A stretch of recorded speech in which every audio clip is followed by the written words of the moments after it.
Okay na po, mama. Galing na po kayo mag-drive, part ng sasakyan.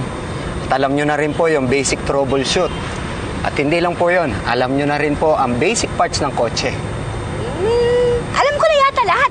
Meron pa pong isa na importanteng matutunan ng isang nagmamaneho. Ano yun? Yung patience. Kasi yung lahat ng aksidente sa kalsada, o init ng ulo. Kaya kung matutunan nyo po ang magpasensya, magiging mahusay na driver po kayo. Patience. Marami ako niyan.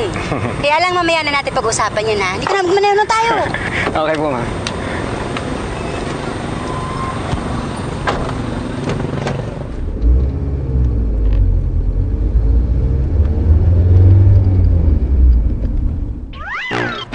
Gumagaling na kayo, ha?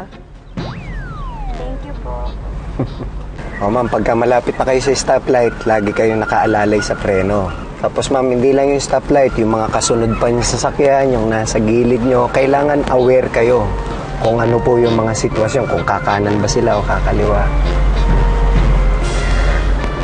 Yan, ma'am. Tapos, pagkakanan po kayo, kailangan nakasignal kayo.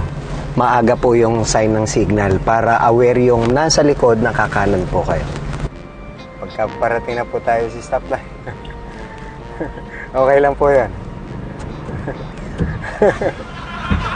Ano yung ang bilis nyo matuto, no? Thank you po.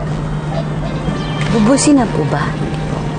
Hindi, ma'am. Gagamitin lang yung busina pagka may mga lukulukong driver. Pero hanggat maaari, huwag nyo gagamitan ng busina. Apo. Kailangan laging nagpapasensya. Apo. Tsaka huwag nyo kalilimutan, mama, yung deep breathing. Oh, di ba? Dalawa kayo ni Robert na may lisensya. Kaya pwede. Oh, sino gusto sumama? Ay, ako! Teka, sandali. Hoy. Anong sasama? Eh, mag-drive daw po si ma'am. Pwede pong makiangkas. Ay, syempre! Yes! Kiss lang, ha?